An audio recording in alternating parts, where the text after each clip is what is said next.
fire rescue. There are 80,000 emergency calls made every day in the UK. Hello, what's the problem? It's a police. Can I have a police? They stole my money. Who's stolen your money? Some are more serious than others. Yeah, he's not breathing. I have a boy flat on his back for me now. I'm bleeding flat on his back. On rare occasions, the call is to report a death. Emergency service. I've run over my wife who's been feeding the cows, and one of the cows must have known. People broke into our house. Okay. We stole all his money.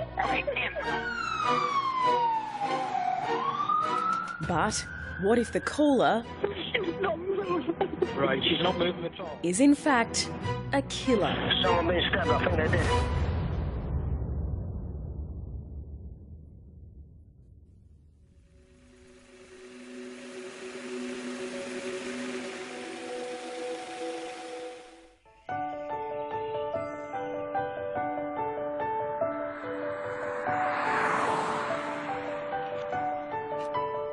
Anna, she was the big sister to all of them, even though she wasn't the big sister. She was the middle child, but she would take on that role. She was always there. She was a good sister. She was there when we needed her. She was a fighter, that's it. Like, she fought all her battles. Anna, come on, it's time to go now. Practice starts in half an hour. I'm coming. She was a tomboy, but without appearing to be a tomboy, you know what I mean? It was just, she was really tough, extremely tough and strong. She wasn't scared of anything. She didn't rely on anybody, just herself. Have you got everything? We don't have time to come back if you forget something. What were you doing? I was doing my homework, Mom. You don't want me to fall behind in school, do you? No, of course not. Have you got everything? We need to go. As tough as she was also very compassionate, and she would just do whatever it took, you know, to make you smile or just give you a hug out of the blue when you needed it. While Anna, her mother and her sisters lived in Texas, their father moved to St. Paul, Minnesota after their parents separated. My dad was cool, and he let us do whatever we want. He bought us everything we wanted. He bought us phones. We had a computer, TV, everything. Everything we wanted, we had. But in summer 2012, Anna decided to move cross-country to live with her father. Anna? Honey? Is it okay if I come in? Sure, Mom. I'm sorry. What for? For everything. I know it hasn't been easy since you... Mom, you don't need to apologize. You weren't happy. Neither of you were. I just hope you understand why I have to go stay with Dad. He needs me there. I know, sweetheart, I know. It's just that I'm going to miss you so much. You know you can come back anytime you want. I'm going to keep your room just as you left it. I know I'm just being stupid, but it feels like I'm going to lose you forever. Mom! I'm just gonna go down for the first few months and take it from there. We'll still talk all the time. You can't get rid of me that easy. Just remember to call me as soon as you get to Minnesota, okay? I will. I mean it. Yeah. Promise me. The moment you get there. Oh. Anna, she was just pretty much torn. I mean, her dad would call and give her guilt trips, and she just felt that she had to go back up there. And I let her go because I wanted my kids to have their father, even if it wasn't the best father, but he was trying. Here, give me those. Thanks. Text me as soon as you get there. Remember, you can come home anytime you want. Don't forget us down here. Say bye to Nikki and Pop for me.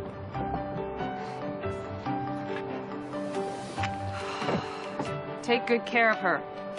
I mean it. If anything goes wrong, she'll come straight back here.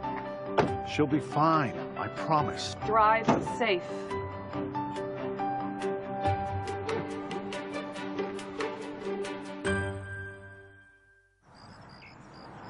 On arrival in Minnesota, Anna began attending St. Paul North High School. Within days, the newcomer began to attract attention.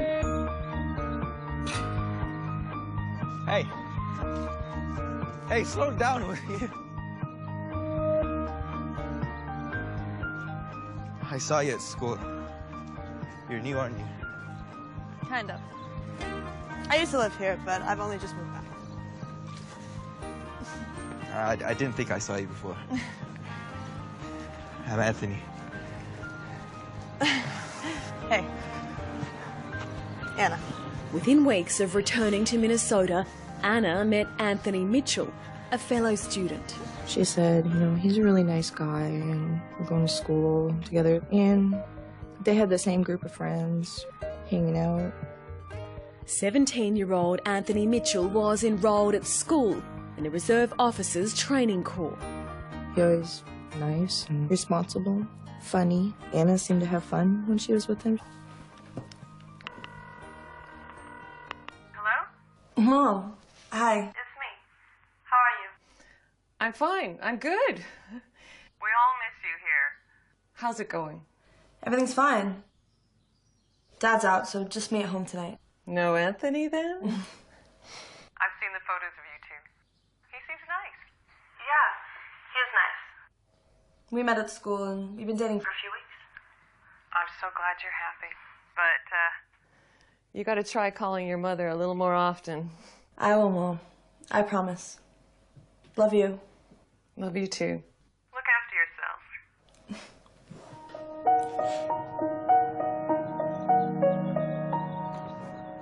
I missed you last night. What'd you get up to? Well, you know, just rang my mom to tell her about this amazing boy I've met. Oh, yeah? Who's that?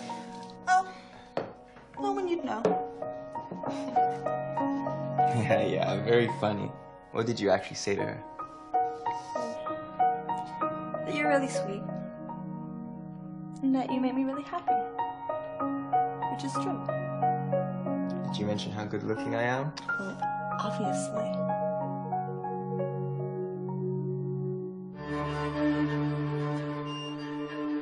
But joining a new school did not come without its challenges for Anna.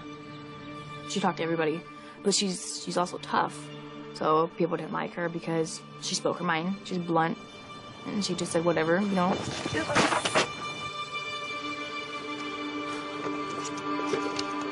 You okay? I'm fine. She's just being a bitch. Nothing I can't handle. Look, if you need me to fix it, just say. It's fine. I can handle it. Okay.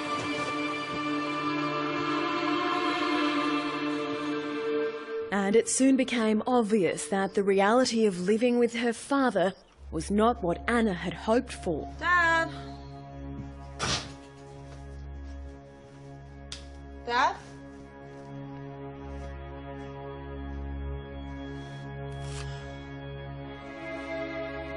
I'm alone. Again. She just was going through a tough time with everything.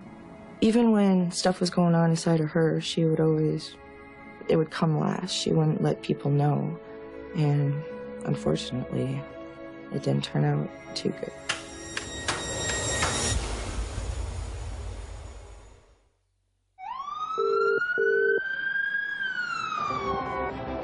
"16-year-old Anna Hurd had moved from Texas to Minnesota to live with her father. Here, give me those. Text me as soon as you get She'll there. be fine, I promise. Juggling a tense relationship with her father I'm alone. and settling into a new school Bitch! made life hard for the teenager until she met 17-year-old Anthony Mitchell, fellow student at North High School. He's awkward, quiet, nerdy type. And that's what she liked. She liked video games, and Anthony liked video games too. And she'd always went for guys like that. Like, quiet type. Like, the things he posted on Facebook were always sweet, and he'd always say, "Oh, I love Anna," and like little nicknames and stuff. It was just so cute. I love you. I love Who are you texting? Just a friend. Why are you all so vague for? Which friend? Why does it matter? It's none of your business when texting. Of course it's my business. I'm your boyfriend. It's always my business.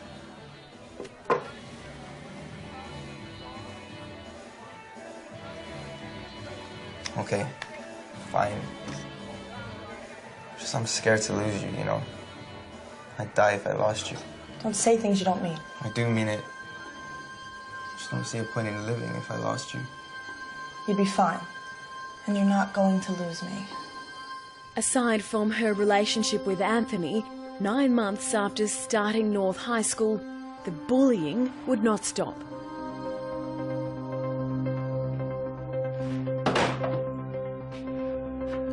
What is your problem? Who says I have a problem? Right, so you just piss people off for no reason? Why are you even here? Why don't you just run along home back to Texas? Nobody wants you here. Why are you such a bitch? The truth hurts. Face it. No one would even care if you just, I don't know, disappeared.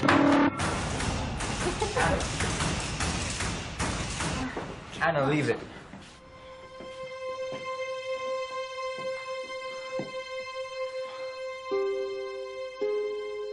Anna was a rebel, you know? She always rebelled, and she was so tough, and she wasn't afraid of anything. Hello? Yes, this is Patrick Hurd. She what? Well, I'm sure she... I know, but... Yeah, okay. She's home now. Yeah, thanks for the call. Bye. Anna, I just got a call from your school. What the hell do you think you're doing? Why do you care? This isn't a joke, Anna. I get a call from the principal to say you've been expelled from school for fighting? What am I supposed to say? That's not like you. How do you know if it's like me? You're never around. You don't even want me here. Anna. Don't! I want to go back to Texas, and I want to stay with Mom. Fine, do whatever the hell you want, as usual. You've been a pain in the ass ever since you got here, anyway. Great. Thanks, Dad. Good to know I'm wanted. Expelled from her high school and having fallen out with her father, Anna reached out to her mother back in Texas. Hello? Mom. Hi. How are you? Okay, thanks. Mom, I need to come home. Why? What's happened? I got into a fight at school, and then I got into a fight with Dad. I just really need to come home. Of course. I'll send some money. What's Anthony going to say? I don't know, Mom. Well? I don't know what you want to do. He'd have to pay for his trip. But if you want him to come with you, we can make it work. Thanks, Mom. I better go. Love you. Love you too.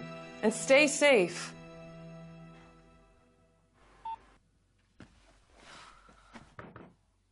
She had gotten into a pretty big argument with her father. She really did want out of the situation. She did what she could do up there with her dad, and it just wasn't working for her.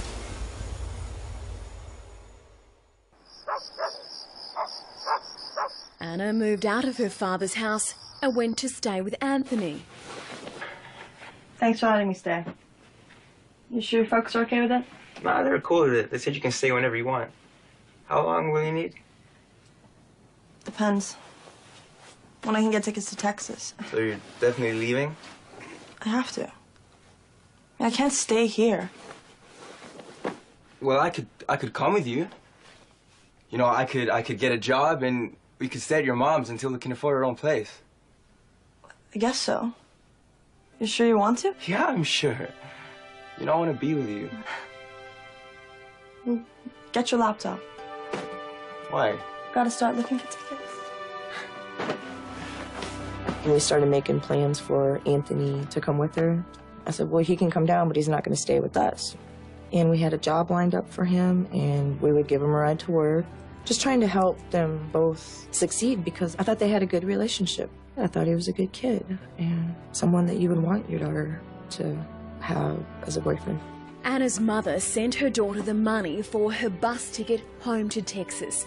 Anthony planned to sell some of his belongings so he could buy a ticket and follow later on. On Anna and Anthony's last night together in Minnesota, the couple went to a house party. And that Friday night, they went to a little get-together with their friends, and I talked to her at 8 o'clock, And she said everything was fine. She was having a good time, saying goodbye. Come on, let's go. Why? I was having fun. We've only been here a couple hours. This was supposed to be our night together. We're leaving tomorrow and we stood here at some lame party. I want to spend some time with you. Alone. Come on. Okay. We'll go. But don't touch me like that. I was hungry anyway.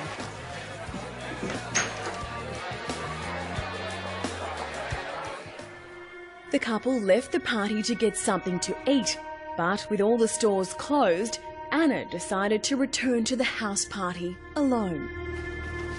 Anna, I'm sorry. Come back. I have to get back to the party. All right, just text me when you get there, okay? Please. Okay. I will.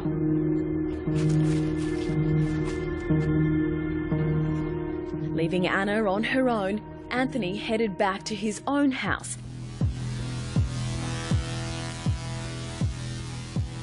Anthony waited for Anna's text to say she had returned to the party safely.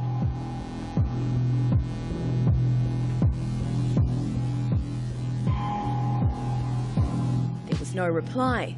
Anthony became increasingly worried.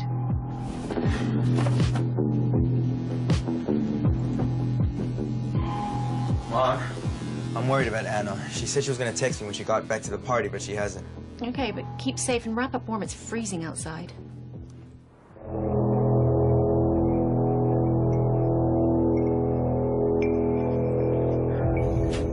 As Anthony retraced the route Anna would have taken back to the party, he spotted Anna's backpack strewn across the trail. Anna!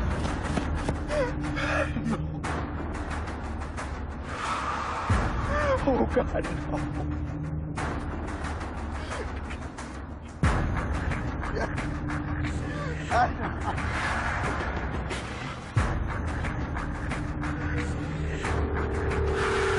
With no sign of a pulse, Anthony sprinted home to alert his mother. Anthony, what's wrong? What's happened? It's Anna. She's on the trail. She's not moving. She's covered in blood. Where? Where? We need to call 911. 911, what's the address, ma'am? We're at 1744 McKnight North. What happened? My son's girlfriend, she left here about an hour ago to go to her friend's house, and she never called us to tell us that she got there. He says that she's on the trail and that she's been hurt. I didn't do it. Okay, what is your son's name, please? His name's Anthony Mitchell. Ma'am, how did you find her? He went to look for her when she wasn't answering his calls. She got dragged into the trees. I didn't do it. He said that she'd been dragged into the trees. You can try and talk to him. Hang on. Okay, ma'am. Hello? Is this Anthony? Yeah. When did you last see her? She left my house about an hour and a half ago. I left her to go alone. I shouldn't have left her to go alone. Are you the one who found her? Yeah. Is she badly hurt? She got dragged into the trees, and all of her stuff was on the floor. I tried to give her CPR. That's why I got blood on my hands. And she's on a trail near my house. It's kind of close. Okay, the police are on their way.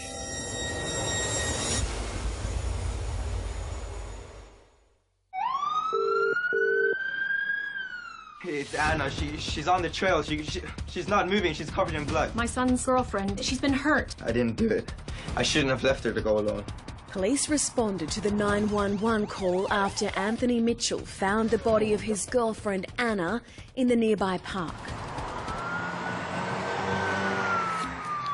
I was the first squad on scene, and there was a young man, Anthony Mitchell. He appeared upset, and he said his girlfriend was hurt.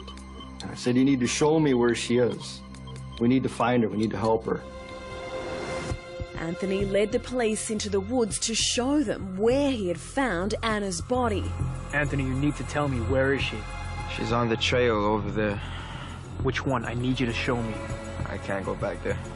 Anthony, you need to show me.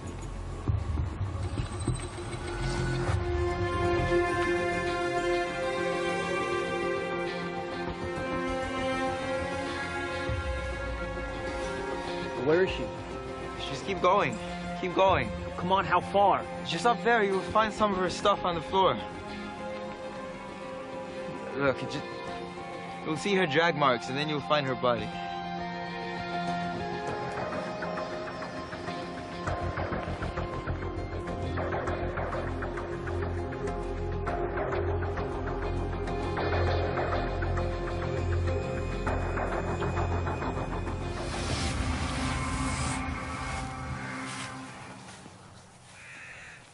Right about here, I saw her body. She was on her back. Her head was near the ribbon there. It was horrible, and it was tragic. In 21 years of law enforcement, it was the most tragic thing I'd ever seen. Hands down, this perfect girl had just been killed.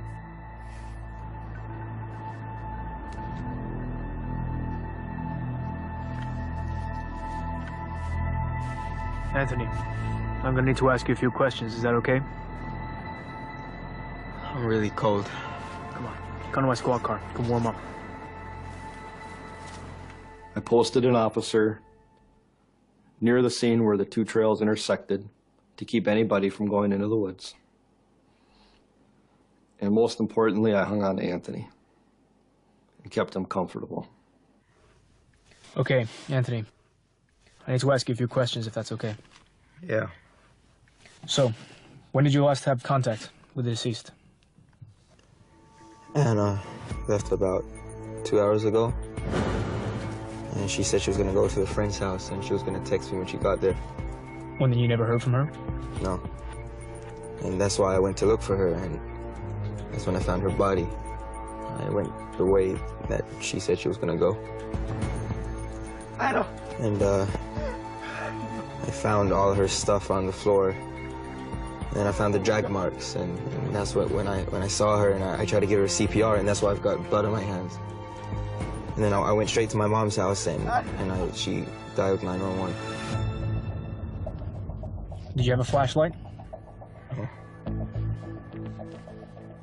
And Anthony, do you know of anyone who would want to hurt Anna? No, no one. He had blood on his hands. He says he got the blood on his hands from attempting CPR. So we needed to bring him back to the police department so that we could collect blood samples from his hands. The next morning, back in Texas, Anna's mother, Jennifer, received the news about the brutal murder of her daughter. My mom came in and she said that they found a woman murdered in the park and they think it was Anna. And so I turned on Facebook, and sure enough, all over my daughter's page was "Rest in peace, Anna. Rest in peace, Anna." And I just thought, oh my God.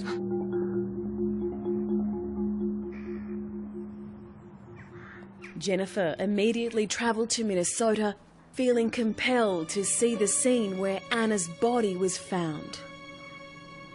There was blood all along the trail. And then you could see that there was a huge struggle there, that someone was fighting for their life there, and there was just a horrendous amount of blood. I could never imagine that much blood. And to know that it was your child's blood when you come up there, that was... The people who lived in the townhomes right next to the park and the paths were deeply concerned because a young girl had just been murdered, stabbed to death in the middle of the night, right in that park, right by their homes. Nobody knew who had done it yet. Within 24 hours, Anthony Mitchell had given a full interview to the police as the first witness on the scene. Thanks for coming in again, Anthony. I just wanted to confirm a few details from your interview the other night.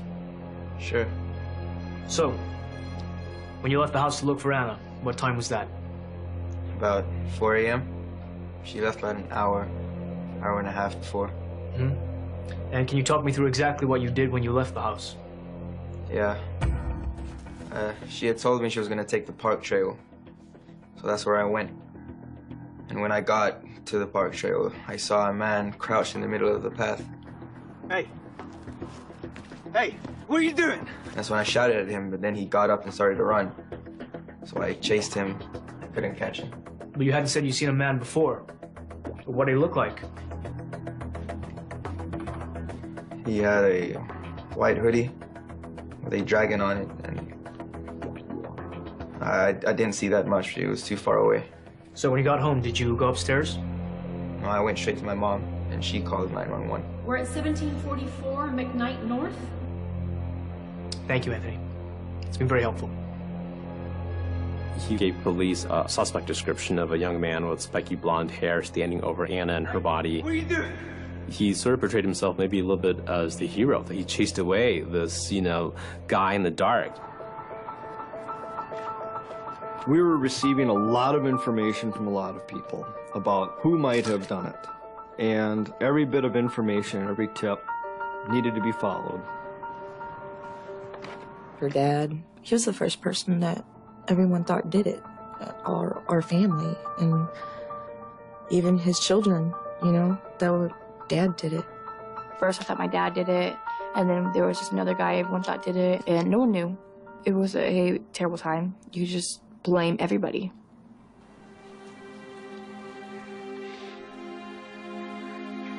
Anthony? I met his mom.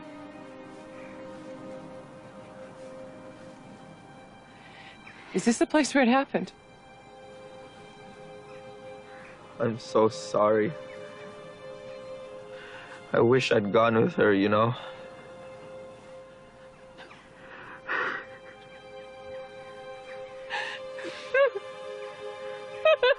I loved her so much. We all did. It means a lot to have you here. We'll find the person who did it to her, okay? We'll find him. He was actually a great comfort because he was Anna's boyfriend. And I felt that when I was holding Anthony's hand or he was hugging me, because Anna loved him, I felt that I can trust him, I can lean on him, we're gonna get through this together. And he put notes in her coffin. Anna, I'm gonna love you forever. I know you're in a better place, looking down on us and protecting us.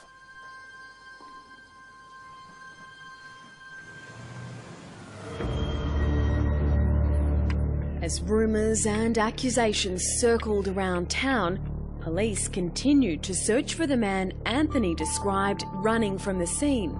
He told me he saw this man bending over Anna's body and going through her pockets. And when Anthony came up on him, he said the man ran away. Hey, what are you doing? It didn't dawn on me then, but the way that Anthony described this man, Anthony was describing himself. Exactly what Anthony was wearing is what he told me that guy was wearing, down to the dragon on his white sweatshirt. As I'm looking at Anthony with the dragon on his white sweatshirt, it's just, nothing was adding up, but I couldn't add it up that it wasn't adding up because it was him.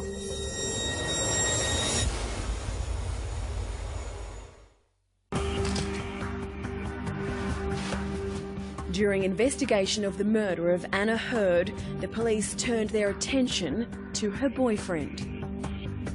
Every time I had conversation with him, he always was polite and nice, and I just knew what he presented. I come to find out I didn't know him at all. We received a lot of information from friends and family at the outset that Anthony would never do this to Anna. He loved her so much. Love is one word. Obsession, possessiveness, I think, are probably more accurate. Where were you last night? You didn't reply to my messages. Sorry, I must have forgotten.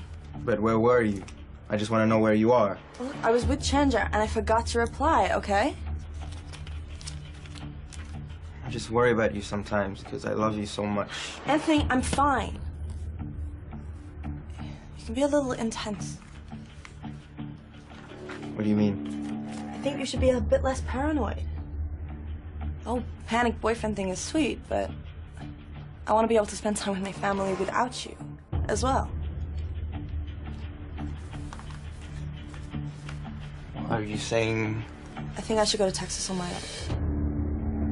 Maybe just until I settle back in, and you could come down afterwards.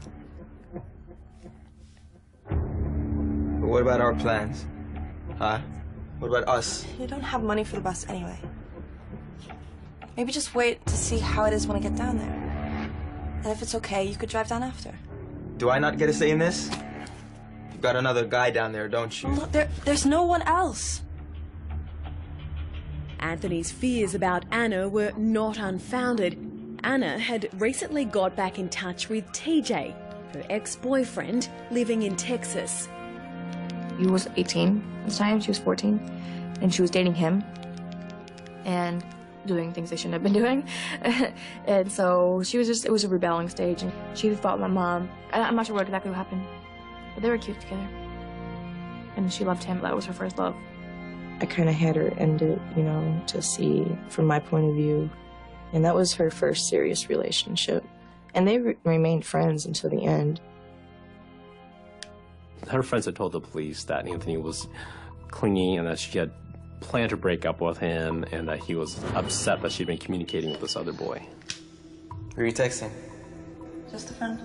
Anthony had threatened suicide if Anna ever left him. And he had problems with his temper. Yeah, very funny. And we began to hear more stories about the relationship that made it appear it wasn't nearly as rosy as friends initially wanted us to believe, or that they wanted to believe.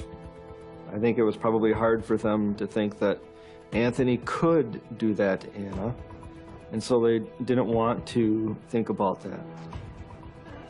They were together about 9 months. And I never had a clue that anything could be wrong. And even after he did what he did, I still didn't have any clue that it was him until the cops had arrested him. Anthony Mitchell, you're under arrest for the murder of Anna Hurd.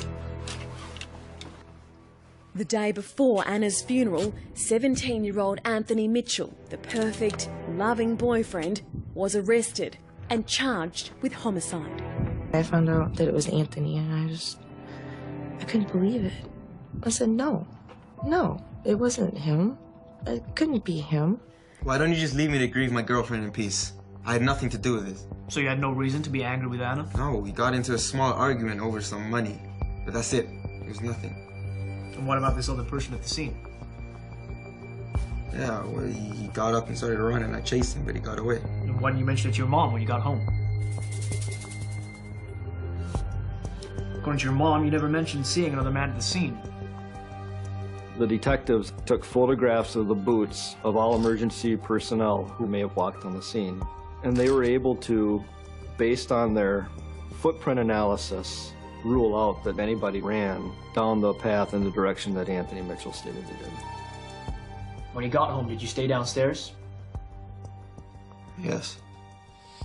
Why then did we find traces of Anna's blood in the bathroom sink upstairs? When questioned, Anthony had made it clear that he hadn't gone upstairs after the 911 call, and yet the police had found evidence of Anna's blood in the upstairs bathroom, as if Anthony had tried to clean up. I don't know. I need to speak to my mom. Yeah, sure. Use my phone.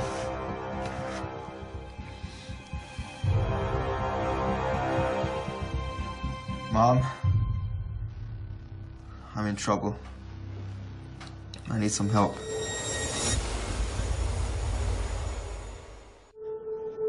The police had their suspicions from the very start. A series of inconsistencies in Anthony's story had raised alarm bells. Anthony, you need to tell me, where is she? She's on the trail over there. Which one? I need you to show me. I can't go back there. Between his whiny voice and saying that he couldn't go back there, he kind of raised my red flags that he might have a part to play in this more than just discovering her. Where is she? Just keep going. Keep going. Come on, how far? It was extremely dark on the trail. We couldn't see without using our flashlights. And the entire time we were asking Anthony, Where is she? Where is she? We're looking everywhere with our lights, scanning the area. We're not seeing anything. He says, keep going, keep going. And he's lagging behind us. It was a little bit nerve-wracking because at this stage, as I'm considering him to be a potential suspect, I still need his cooperation. And at the same time, I don't know the manner in which she was hurt. I don't know if he's armed. And he's continuing to lag behind us. I can't stop to pat him down for weapons because I want to maintain rapport with him. And all the while doing this in the dark, in the middle of the woods on a trail. It was pretty intense. Just up there, you'll find some of her stuff on the floor. You'll see her drag marks, and then you'll find her body. He says, look for the drag marks. Now, I don't know how he or anybody else would have known that there were drag marks, a couple of skids across the trail. Yet another red flag about who we were potentially dealing with. And the difficult thing for me to believe is that he did all of that without one of these. He said he never brought a flashlight out here. Anthony, I'm gonna need to ask you a few questions. Is that okay? People were still rallying behind him. There were some who were beginning to believe that he had done it, but I really don't think many of them truly came to terms that he had done it until after he pled guilty. 2 weeks after Anna's death, Anthony pleaded guilty and appeared in court for sentencing. Here, the true story was revealed of what happened that fateful night. Friends of Anthony told police that he commonly carried a pocket knife. He was at the party getting angrier and angrier, flicking open his knife. He was just playing with it, you know, like flipping it back and forth and everything. And then he put it in his pocket. When they left the party, supposedly they walked through the park to Anthony's home, but they went to the store first. I'm sorry, I thought the store was open. We can go to my mom's. I don't think I should come to your mom's. Look, I'm gonna go back to the party and then stay at a friend's. Just go home and I'll text you tomorrow.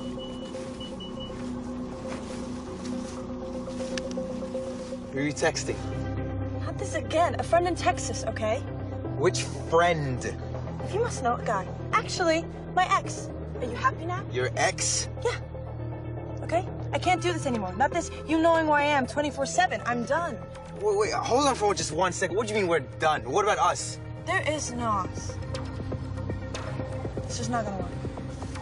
I think that was Anthony's final trigger was, oh my God, Anna's talking to another boy. You know, this is it. And if I can't have her, no one can have her mentality, you know? Wait, what do you mean your ex? Anthony, get out of my way. Well, not until we talk first. You can't just dump me and then move to the other side of the country without an explanation. Now stop being stupid and come home. I said come home! She told me to get out of her face, and then she shoved me backwards. I said come home! You get off of me! She pushed him, and he fell to the ground, and some stuff spilled out of his pockets, including a folding knife. Anthony! Anna reached for the pocket knife, grabbed it. He grabbed it from her. Out of reflex, I stabbed her in the stomach.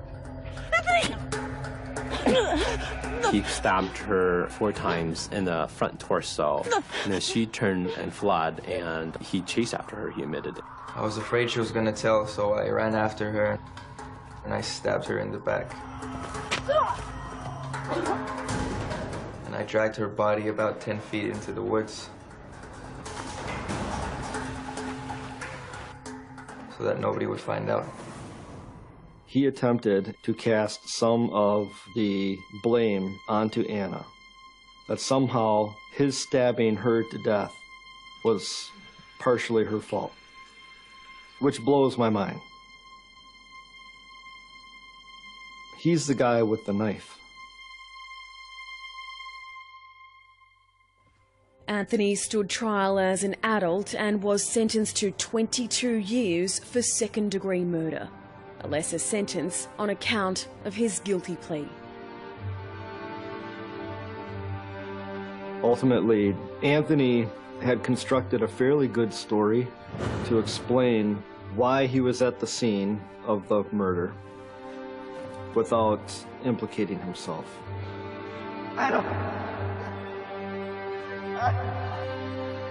Hello? Is this Anthony? Yeah. When did you last see her? She left my house about an hour and a half ago. I asked her to go alone. Months later, as I listen to the tape, I can hear him.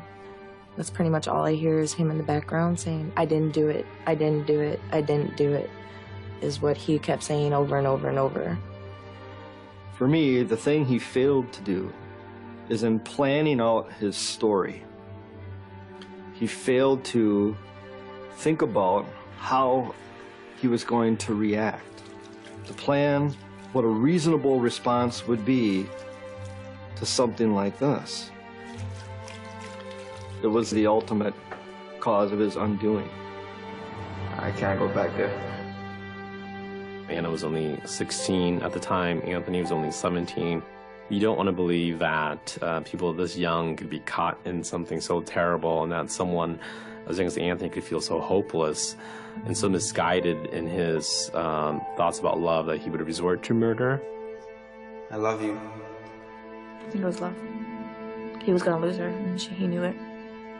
And he didn't want her. I was like, I can't have her, nobody can. Just I'm scared to lose you, you know? I'd die if I lost you. Don't say things you don't mean. I do mean it. And it's crazy how you could love somebody so much that you just can't live without them, or you don't want them to live without you. Some kind of foul, bent, twisted love for her, possessiveness, obsession, all just coming to a head.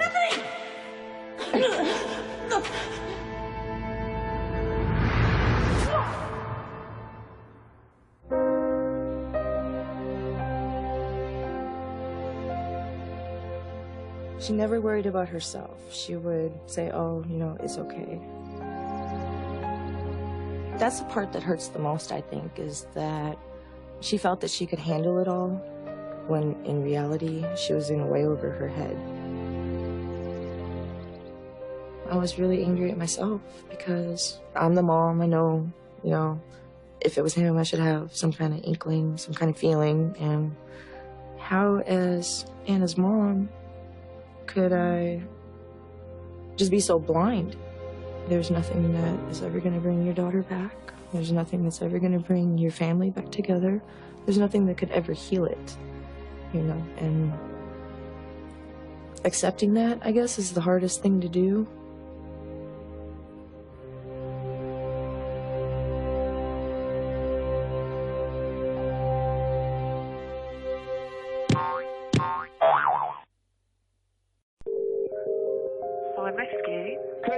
There are 80,000 emergency calls made every day in the UK. Hello, what's the problem? It's the police. Can I have a police? They stole my money. Who's stolen your money? Some are more serious than others. Yeah, he's not breathing. Lola, boy flat on his back for me now. He's bleeding flat on his back. On rare occasions, the call is to report a death. Emergency service. I've run over my wife who's been feeding the cows, and one of the cows must have known. Some people broke into her house. Okay, we don't know his money. But what if the caller Right, she's not moving at all. is in fact a killer? Someone been stabbed, I think they did.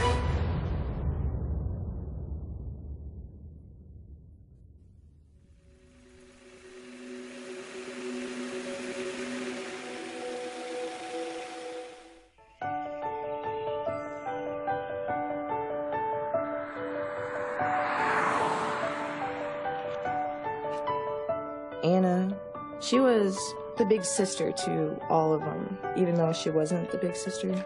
She was the middle child, but she would take on that role. She was always there. She was a good sister. She was there when we needed her. She was a fighter. That's it.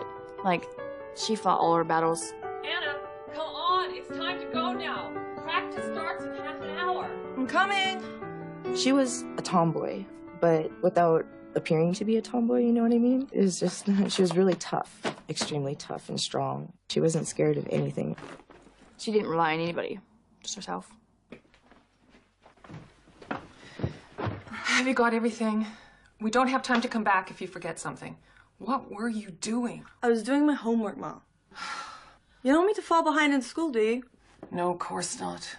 Have you got everything? We need to go. As tough as she was also very compassionate, and she would just do whatever it took, you know, to make you smile or just give you a hug out of the blue when you needed it. While Anna, her mother and her sisters lived in Texas, their father moved to St. Paul, Minnesota, after their parents separated. My dad was cool, and he let us do whatever we want. He bought us everything we wanted. He bought us phones. We had a computer, TV, everything. Everything we wanted, we had. But in summer 2012, Anna decided to move cross-country to live with her father. Anna? Honey? Is it okay if I come in? Sure, Mom. I'm sorry. What for? For everything. I know it hasn't been easy since you... Mom, you don't need to apologize. You were unhappy. Neither of you were. I just hope you understand why I have to go stay with Dad. He needs me there. I know, sweetheart, I know. It's just that I'm going to miss you so much. You know you can come back anytime you want. I'm going to keep your room just as you left it.